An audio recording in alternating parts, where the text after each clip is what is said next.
Good afternoon, everybody. Peter Klein here, Chief Investment Officer and founder of Align Wealth. As you know, our organization, our firm is focused in wealth management and at the intersection of philanthropy and wealth management. And to that end, we are trying to bring to our clients education and resources and information as it relates to the philanthropic marketplace. Today, we're talking with Seton, the chairman and CEO of the Edward Charles Foundation. The Edward Charles Foundation takes the pain out of doing good.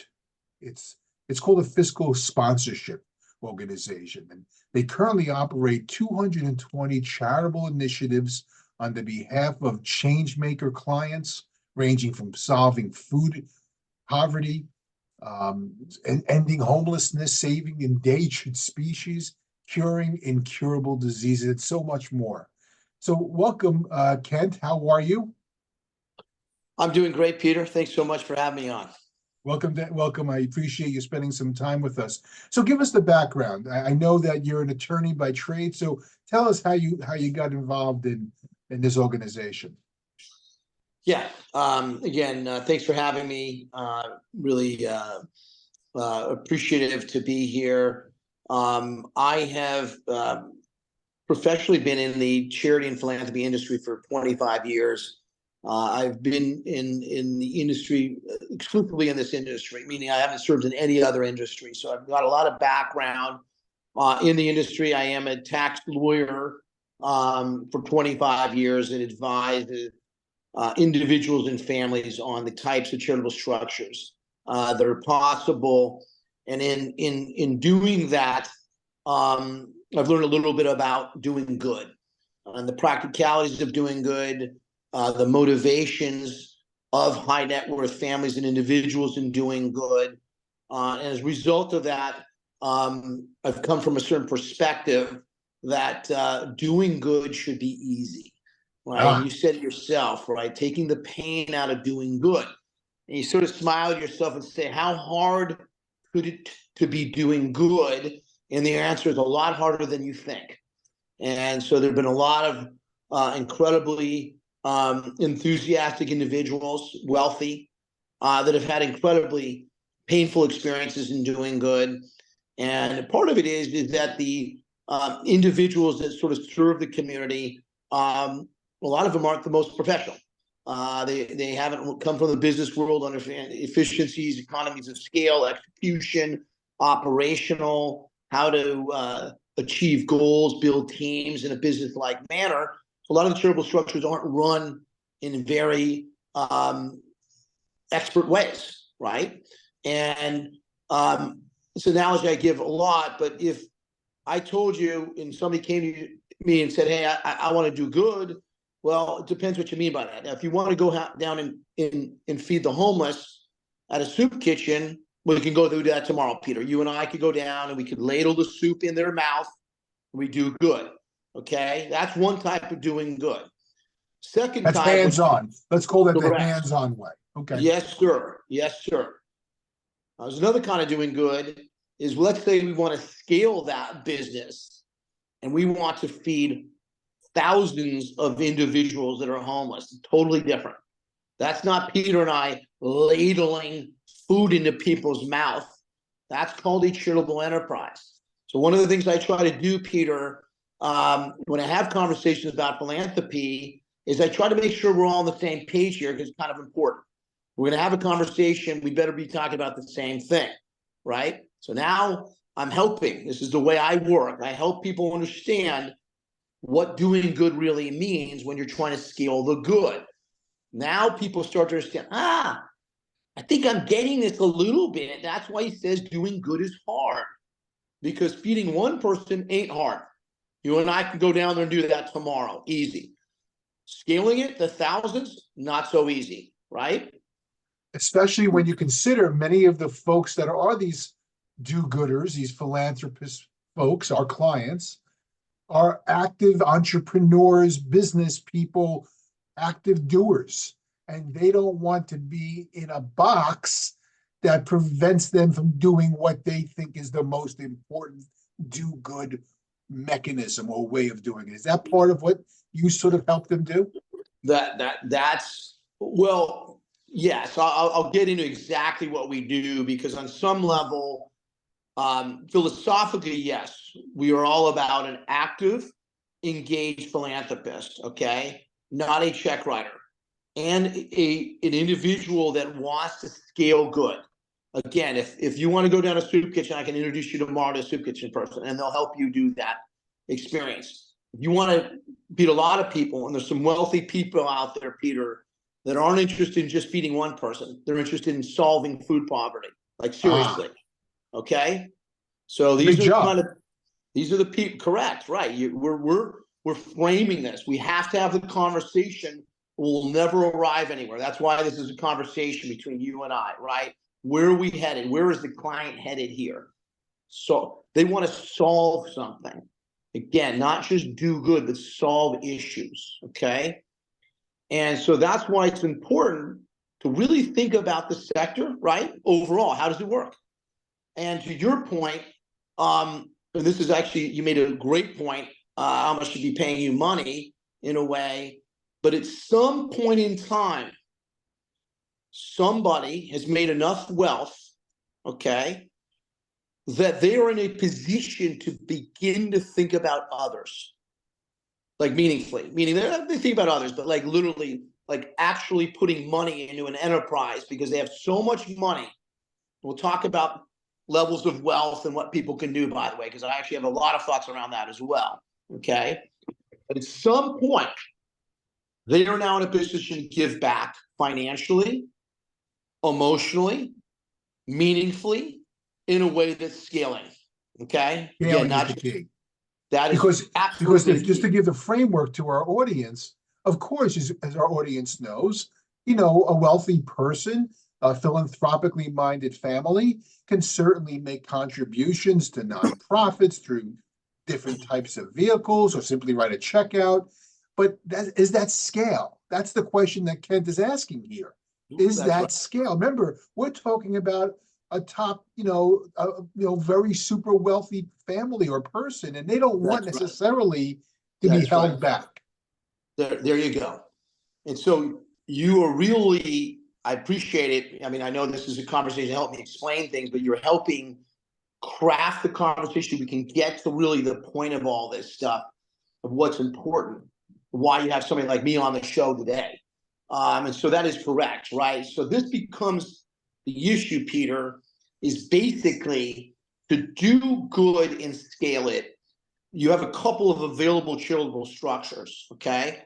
And I'm going to talk about the ones that that sort of were not first, so we can then talk about who we are, right? You define the positive by explaining the negative, if you will. And so the first one I want to talk about, which I think is very well known these days to the wealth management community, or donor advised funds. And so donor advised fund, and we could, you could dive deeper in this with me or not, but I just keep it very general, is very limited as a charitable structure, meaning that once the charitable gift is made to the donor advised fund, there's only really one thing that the funds can go towards, which is another 501c3 public charity in the U.S. That's it. So if they wanted to change poverty in a small village in Africa where there is no nonprofit operating there, they could not do that. Could not do that, right? It's limited, right? And so what really philosophically is happening, if you will, in the industry, that's why I keep talking about the industry of doing good, because unless you look at it as an industry, it's hard to have a conversation. Once you do have that, pose it as an industry, the donor advised fund, quite frankly, creates a philanthropist, right? Going back to what you said, is very powerful what you said, because it is a goal philosophically of ours to be working with engaged, active philanthropists. But what it ultimately creates is a check writer, because you really can't do anything. You can only write checks, literally, and it's to one type of recipient, which is a US-based public charity. That is it. Okay. Which, by the way, is fine for a vast number of folks who just want to. Yeah, right. Correct. Right. That's why we're making it very clear who we work with, right? So check writing to me the problem with it I have philosophically is, and this, you're just going to get a little deeper here, okay? Please But go ahead. if you've worked your whole life, Peter, hard to make the money that you've made, life is about meaning. And you are supposed to maximize your meaning. This is my own personal philosophy, okay? And you decided that now you want to look at the world. How can I give back to the things I care most about? Well, then that experience, okay, we've established all these things we agree upon, Peter, in this conversation. Now I'm going to the heart of this. That experience should be amazing, okay? Right here. Because now you've worked hard to get here. It's not easy to get to this level. And now you want to give back meaningfully, scale, solve problems meaningfully, right? In your way, the way you want to do donor it. advised fund is not going to be meaningful because Too it's called restrictive. check writing. That's why I explain these as a tax lawyer. I explain the limitations, but philosophically, I tie it to where the inherent problem is. As advisors like you and I and anybody else who's on this call and listening, that we are trying to maximize our clients' enjoyment, inspiration, engagement in philanthropy once they're there. I like and if that. I like that I thought you would concept. agree with. I thought you'd eventually agree. That's why I have to lay all this groundwork, because I do get there, and we're there. This is the there for me.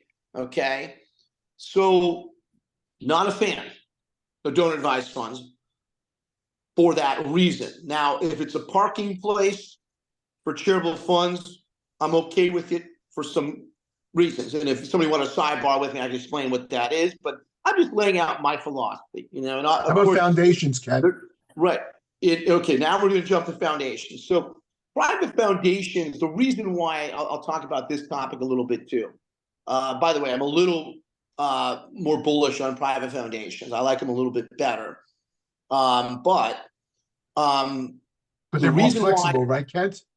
They're flexible, but they have some drawbacks. And the reason why a lot of wealth managers, other advisors advising their high net worth clients, unless we're talking about really big money, okay? And when I say big money, I'm talking about more than 10 million being put in. Okay, remember I was going to talk about tiers, and who can put 10 million away as a charitable gift? Let's face it, they better be worth, in excess of 100, 150 million. Agreed. Easy. Okay. Agreed. So why? So we have to talk reality. Like, they shouldn't be setting up a private foundation if they're underneath that. 10 million private foundation begins to make sense, and I'll explain why. First off, with a private foundation, you have a rule that's called the 5% minimum distribution rule. Okay, if you're at 5 million, you're giving away 5%. You basically you only have to give away about 250,000. Not that meaningful in yearly giving. Okay. The second thing is there's all this corporate governance that's involved with private foundations. There's a lot of self-dealing rules. There's a tax return. It just seems like an awful lot to do, okay, at a 5 million range. 10 million, it starts to get more reasonable, giving away a much more significant amount of money. You could give away more than 5%, yes, of course. You absolutely can. It's the minimum. So I'm not a fan of private foundations. I guess I'll just say this in a very sort of general way. So we deal with private foundations, but unless it's big money. I like seeing them. Let me just throw in the caveat that, yeah, folks, in a private foundation, as Kent knows, there are some nuances with respect to something called program-related investments, where you can be a little bit outside the typical philanthropic box with your giving. However, it's not easy. It's fraught with a lot of paperwork, a lot of legal expenses.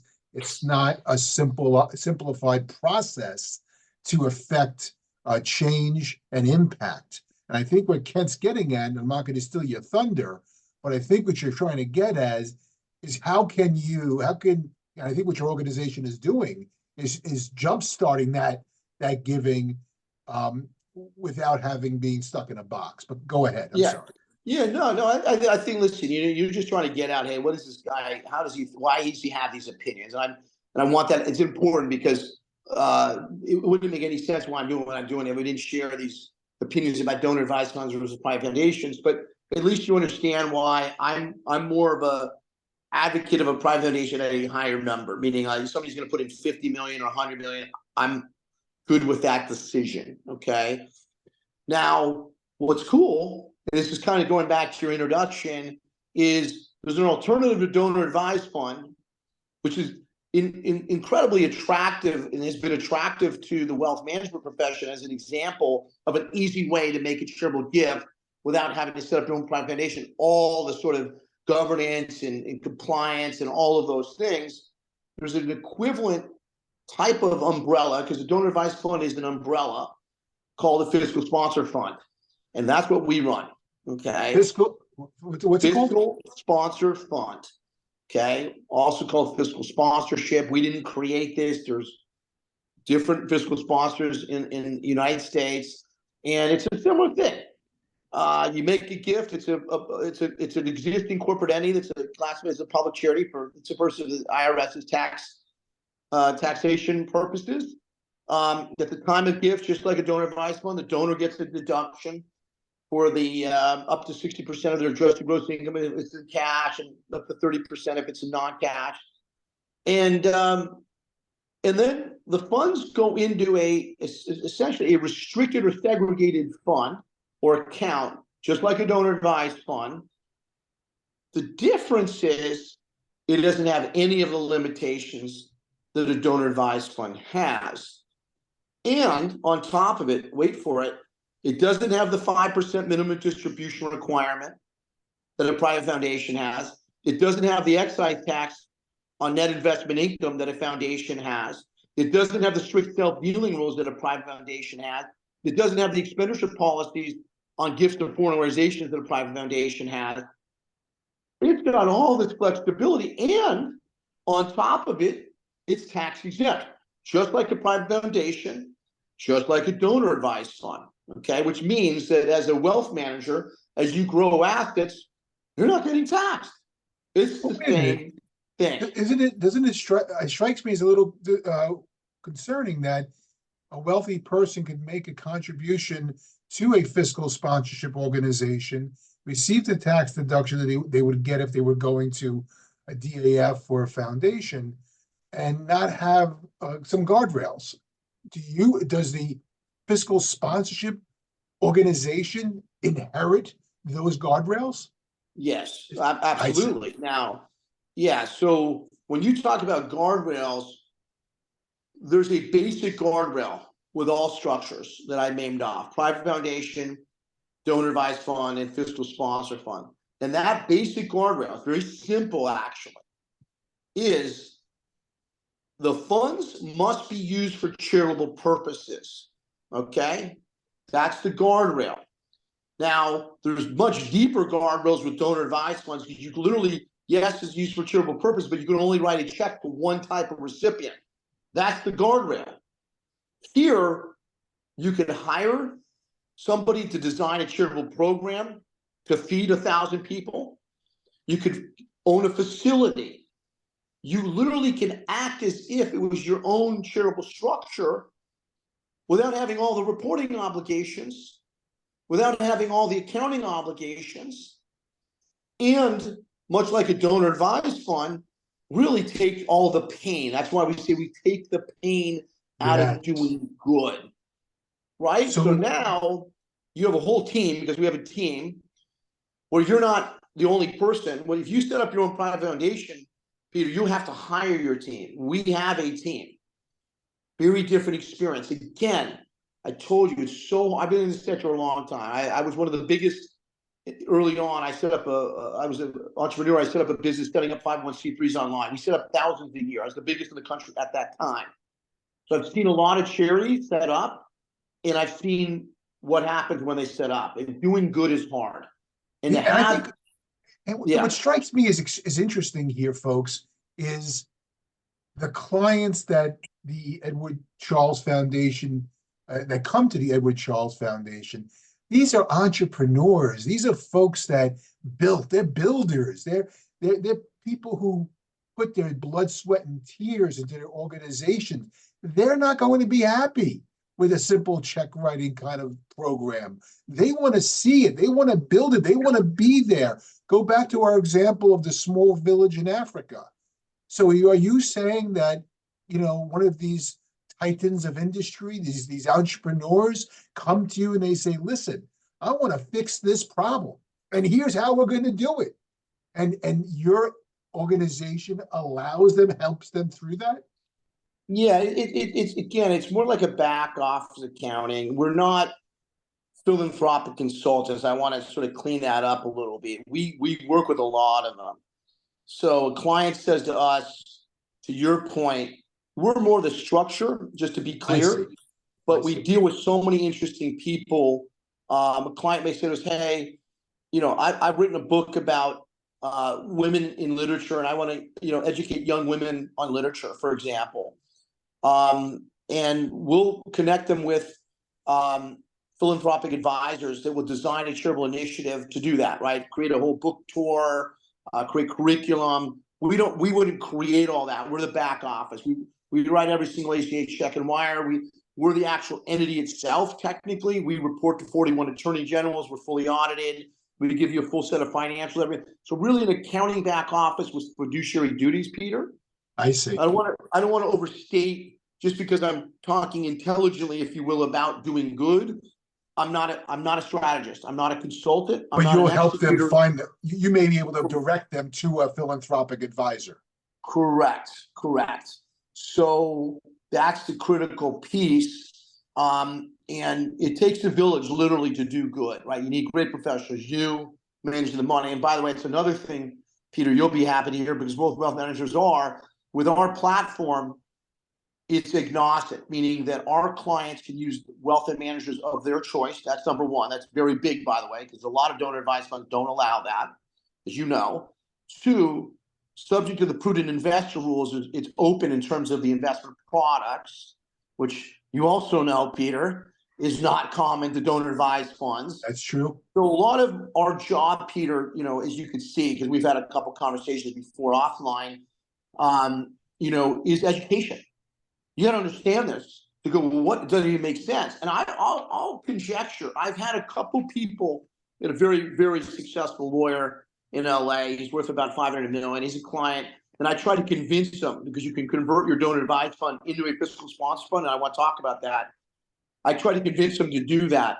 And he goes, I'm only interested in check writing. And I gave him, you can see I'm a passionate guy, and I gave him everything. But for the most part, most people aren't like him. Most people, when they figure out I can do more, a lot of people will get active. Because at the end of the day, I'm going to tell you this right now. He may not be ready to get active. Check writing is where he's at right now, and no judgment. But for the most part, the best part of philanthropy is when you're doing something you're passionate about. That's where the fun is for you as an individual. You've earned the right for that. You just need a good team around you to execute, right? So give us one of your favorite stories of success from one of your clients.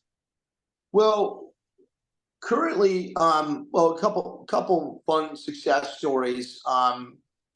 We, a lot of the conversation, we don't have it, but we have a client right now that it's a husband and wife that built a bourbon company up to and sold it for about $700 million. And this is, I think, goes back to your entrepreneur statement of like, here people built a business, so they're used to building and scaling, and they're confident people, and they love digging in and doing, like, they want to be an entrepreneur in a way, but in philanthropy too, right? They came to us through their wealth advisor, Peter, and one of the things that had happened is at the time of the sale of the business, they put $15 million of stock in a donor advised fund. Okay. By the way, that stock, at the time of that gift, this is important, this is technical, the value of the charitable gift is the value at the time of making the gift, not the basis in the stock. Okay, to be clear. Well, why do I explain that? Because by gifting the stock into the charitable donor advised fund, they avoided capital gains tax, right? And other potential taxes. And on top of it, they were able to take a charitable deduction against other income. So it's got a double benefit, okay, going in. Very important. In addition, now that it's in the donor advised fund, it was $15 million, okay, as I stated. Now it's in a donor advised fund. Great, but not so great, because they couldn't do the things they wanted to do, and they wanted to be more active than just calling up their donor advised fund broker and saying, hey, send $100,000 to Boys Club and Girls Club. That's not active philanthropy, guys. Okay, this is the key point here. That's passive.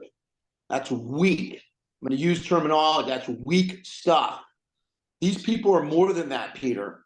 And their financial advisors explain, hey, our clients aren't having a great experience. And they're like, we understand. Now, what we ended up doing is the 15 million that was, by the way, liquidated at the time of sale of, the company, because all stock got liquidated at that time. That cash then was gifted to Edward Charles Foundation as a grant, which is completely legal, by the way. Okay, to be clear. Now the funds are in Edward Charles Foundation, and the funds are going to be going to 3 different charitable initiatives that are passionate about. One is, I think, religious in nature. The other is dealing with education, and the other is with homelessness. Okay, so they're now unshackled, unchained givers. They become robust givers, and that excites them. And maybe now they'll do more because of that. They're going to do a lot more. The impact they're going to have is greater. And you see this all very clearly, but maybe this is good that we even had this conversation in this format, because you might even see it more clearly than the last conversation we had. But this is basically, that's the business we're in, is being the structure for that. Now, be candid with you. With them, I'm going to take them through what I call a quasi-strategic planning session, because I'm not a strategic planning consultant, but I have skill sets. And what we'll ultimately identify is get a little bit deeper into what they're passionate about from a philanthropic legacy standpoint, right? That's a 2-day affair, by the way. But when I have that information, now I'm dangerous, because my Rolodex, because I've been in the industry so long, of philanthropic advisors, is getting them to the right people to help design charitable initiatives to execute on their vision. So actually, I won't be doing the work again. I'll be bringing them to the right people. And I will go through the entire interview process with philanthropic advisors for each initiative, so they have choice. That becomes a multiplier. That becomes a multiplier now. Yes. Because now these folks are saying, this is great, I want to do more. Maybe they bring their friends in who are also wealthy. That's right. And so the experience of philanthropy, this, isn't meaning like in a moment we're going to change somebody's lives. No chance. This is like, we had 6 months of conversation, Peter, before the funds were even transferred to our umbrella for them. So that's 6 months of talking about a lot of things. We'll probably have, to be honest, to be fair, another 6 months to really think about the good they're doing. But think about that, 12 months of thinking about good. Then there's going to start to become some execution through some of the people that they hire, which, by the way, you couldn't hire anybody with the donor advised fund funds. It's illegal. Okay. I told you, I always bring back the legality and the practicality. I'm a practical guy with a legal background and training for philanthropic legacy planning. So that's what's going to happen. So a long time to think about doing good. How cool is that? And it becomes meaningful. And let's face it, nobody's going to solve food poverty or major issues without deep, deep thought and getting real professionals involved. Let's face it.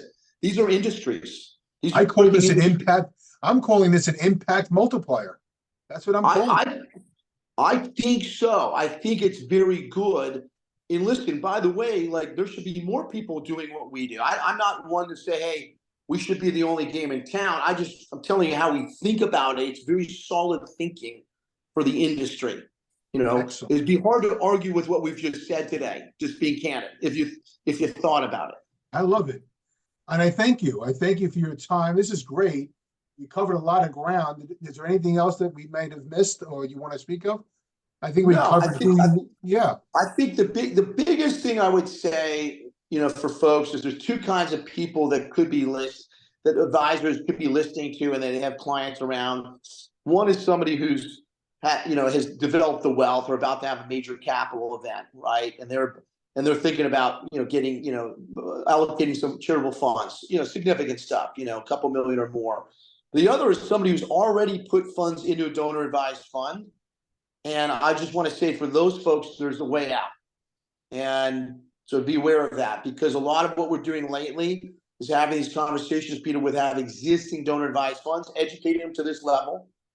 And if they understand it, and it's important to them to be more active in philanthropy, then this is a nice way to get the funds from the donor advised fund into a fiscal sponsor fund. And the final point, which you're going to love, because I always bring back the technical, if they set up their own foundation and instructed the donor advised fund to send those funds there, they will not do it. That's why we're important for the equation. I see.